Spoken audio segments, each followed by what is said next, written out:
Hey guys, welcome back to my channel. Today I will be talking with you about all the books that I read this month in July.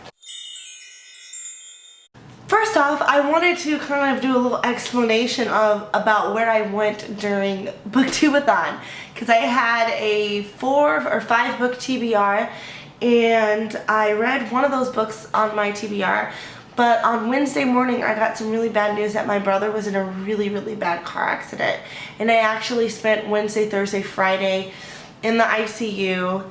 And then Saturday, and then I came home Sunday, and I just, obviously, you know, it wasn't a good week for me emotionally, and just like, not a lot of reading got done. And so I just kind of stopped. I just didn't do Booktubeathon. I had way too much going on taking care of my brother. He is fine, but it was a really bad car accident. He was actually in a coma for 3 or 4 days. Swelling in the brain, all that. So it was really scary, but he's doing better now. So back to happy things. So that's what happened with Booktubeathon. I do plan on doing like a mashup video of all the challenges, the video challenges and the picture challenges. Just, you know, not just to do it because they were really fun and I would have liked to participate in them.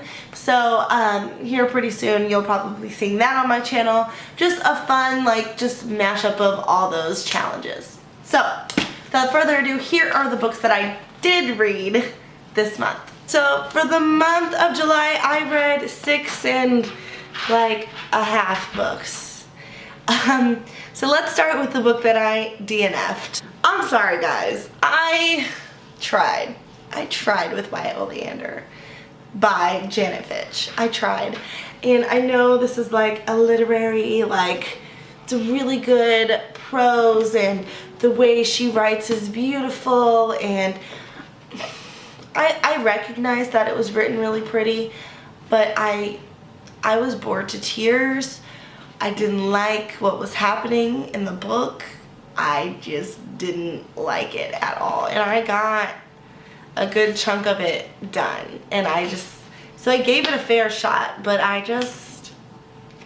guys, I don't know. I was talking to my friends and like, I was like, I just am dreading reading this. Like every time I would pick it up, I would just be like, all right, let's get through this because I got to. And that shouldn't be what reading is about. So I DNF'd it, and I'm very happy about this decision. So then I read Dark Places by Gillian Flynn. Oh my god, guys. This book was nuts. I think I gave it a 4 out of 5 star rating. I took off a star because I did not like the ending of the book. I didn't hate the ending, but I would have done something different, and I don't want to give anything away. I don't want to give anything away at all. So, but just know I didn't quite like how this ended, but holy cow, this book was fucked up. Like, so effed up, and I loved it. And there were some parts in here where like my stomach literally just churned, and I'm just like, so I definitely recommend this book to anyone who is looking for like a dark and gritty, like mysterious book to read. Like Gillian Flynn, I love her. Like, what does she think about? What goes on in her head? Because I need to know, because this stuff is messed up. So it was really good though. I feel like I talked about this. I don't remember now. Did I talk about this in my June wrap up? But my Goodreads says I finished it July 6th. So I don't even know now. I don't know. I think I read this in July. It was great. It had a lot of action in it. I liked it, but it was kind of a while ago. I feel like the beginning of so much has happened in July. Like, I don't really remember a lot about why I liked it, but I liked it.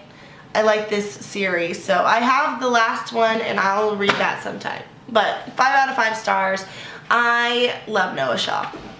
And then I read I Know Why the Caged Bird Sing. This was actually for Booktubeathon. and so it was the first book that I read, and this book was beautifully written.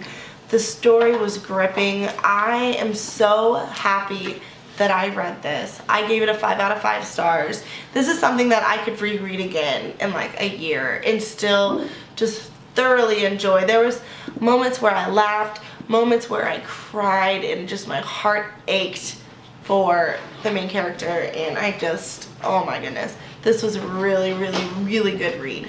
And then I finished, finally, The Dream Thieves by Maggie Stiefvater. If you remember, I started reading this, I think, in May or like June, and then I put it down. But I finished it. I gave it a 4 out of 5 star. I don't know. I might change it to a 3 out of 5 stars. I was confused a lot throughout this book. There's a lot of things just confused the crap out of me, and maybe because there was such a huge gap in when I started it to when I finished it, and then like I got like literally this much done, like I had like 30 pages left, and then I didn't read it for like 2 weeks. Maybe that had something to do with how much I enjoyed it or didn't enjoy it, but I don't know. I'm gonna continue on. I'm gonna keep reading, but I don't think I'm just like crazy about this series like other people are. I don't know. I still love the characters, but I'm not like crazy about it like some of my friends are. So, lastly, I finally finished I'll Give You the Sun by Jandy Nelson. I gave this a 5 out of 5 star rating. It was absolutely beautifully written. I can see why everyone talks about this book so much. I recommend this just to everyone. Like, there are so many quotes throughout this book that just like stops you in your tracks because it's so beautiful. And I love the story. I loved the characters. I think this is something that everyone could enjoy. So definitely pick this up. Jandy Nelson, you really can't go wrong with this. Alright guys, thanks so much for watching. I will see you next time with my August TBR. Alright, talk to you later.